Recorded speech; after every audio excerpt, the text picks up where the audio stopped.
Chapter 10. Money makes the world go round. If you've ever lost a job, whether you were fired or laid off or quit, then you know how quickly your life can change. The Native Americans had no use for money. They traded things for what they needed or wanted. But today, money is needed every day. You may not have to use it every day, but even the light switch you turn on to read this book comes with a price, and eventually the bill comes due. I hate money, but it is necessary.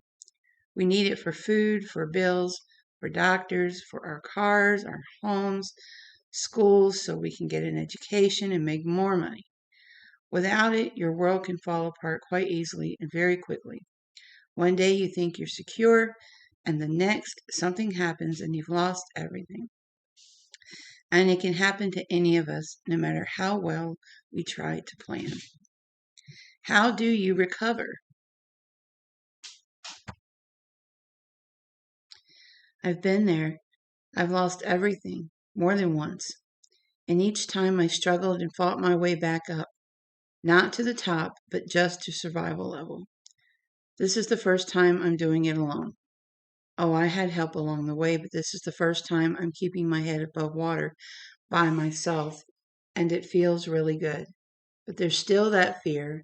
There's always going to be that fear that something is going to take it away. I don't want to. I just can't do it again. I say that, but what choice do we have? This journey is a never-ending one, and to keep forging our path is the only option. Never giving up is the only way to stay true to yourself and make the one person proud that counts, you.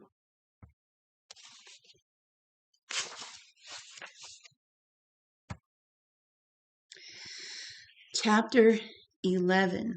Loss of a relationship.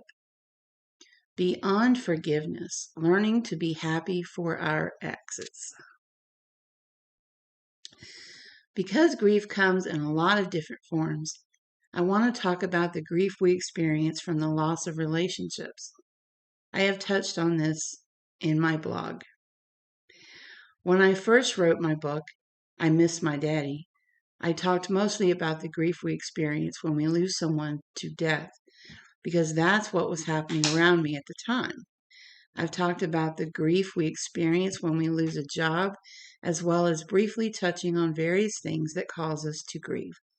This is a little bit more about the grief we experience when we are no longer in a relationship that once meant everything to us. Whether you're the one that ended the relationship or they were, you're going to experience the same type of loss. This isn't so much about the feelings that you experience because of the breakup. It's more about how do we forgive them, why it's important that we forgive whatever they did to us, whatever happened, and even to be happy for them, especially if they found someone else that makes them happy. I know that may not make a lot of sense, and I'll tell you, when my husband and I first got divorced, because of the circumstances surrounding it, and it was not a nice divorce because of the way he left. And I'm not going to go into detail about it here because it's in my first book, as well as this one. We never had kids, and when he got remarried and had a son, it stung. It really stung. I felt at first like she had the life that I was supposed to have.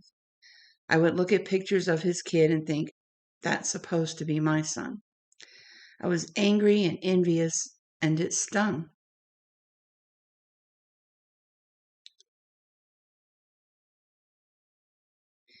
But then I thought, he has just as much right to be happy as I do. How can I deny another human being the right to find their happiness just because I'm not the one to be able to supply that? I want to be happy. I have found someone that makes me very happy. This was written a while back. Now, I don't want you thinking I'm just saying this because now I'm happy. No, I was saying this before I was in a committed relationship. Even when I didn't have anyone, I was saying that I was happy for my ex-husband and his newfound life. It didn't come overnight, though. Here's a question for you.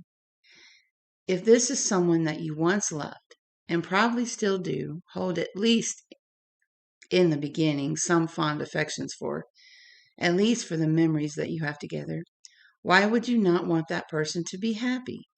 Why would you want to cause them pain and seek revenge? Especially in the cases of divorce where a husband and wife have children and they may be going through a bitter divorce for whatever reason, and one or the other tries to make the other one as miserable as possible.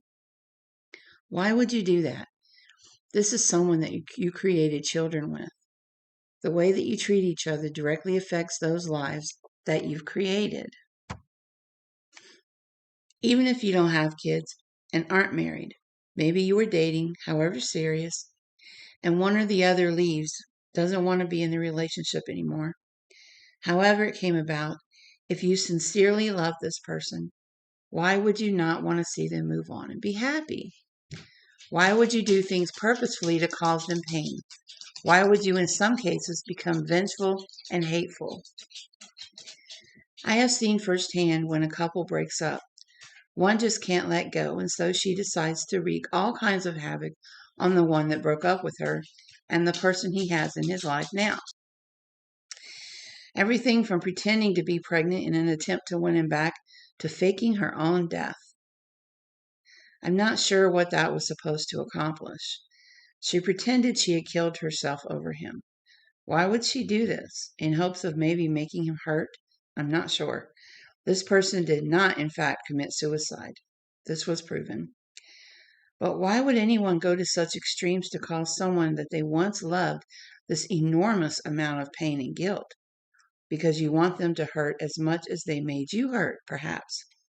It's natural to feel anger, to feel abandoned, to feel betrayed and let down when someone doesn't want to be in a relationship with you anymore. But they have as much right as you do to find their happiness in this world, even if that's not with you. I am so very happy for my ex-husband.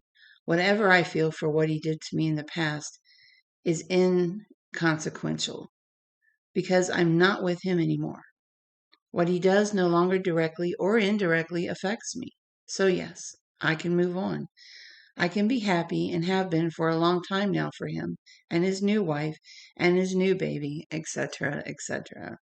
I'm happy for him. You might be asking yourself, how in the world can you be happy? I've read the things you've written about him. I know what he thinks he's done to you, the way that he left you. I was very angry, very hurt, very bitter in the beginning. I'm going to tell you now that I've come to this place of being very happy for him. It's like air rushing through your lungs, rushing through your heart, weight coming up off of your shoulders, sleeping better at night. You're no longer dragging around all of that pain, and it no longer affects my daily life, my daily thoughts. The only time my ex-husband ever enters my head now is if I'm writing about him or talking about divorce because I use it as a tool. I use it as comparison and example for someone else. Now I can talk about it, and I'm so happy to be at this stage in the process. I no longer feel bitter at all. I no longer have any hatred or resentment. I don't feel betrayed anymore, none of that. It's because I got to a point where I'm happy for him. And when you can get to the point where you can be happy that the person that you love has found happiness, even though it's not with you, you will breathe better. You will live better because you will finally be able to focus on you instead of those negative thoughts and all that negative energy and all that stuff you're dragging around and controlling how you feel every day and controlling your thoughts processes and controlling your sleep patterns and eating patterns probably and controlling your emotions will keep you from moving forward and finding your own happiness. I think it's important that we learn to heal ourselves. I think it's important that we learn to heal ourselves through forgiveness when we experience loss and grief because of a relationship that has ended. Because what happens when a relationship ends is like turning soil, planting new seed. Your new life can begin. And the sooner that you learn to forgive, but it goes beyond forgiveness, It's being happy, literally happy for them. You will find that's when you can move on, and that's when you can heal.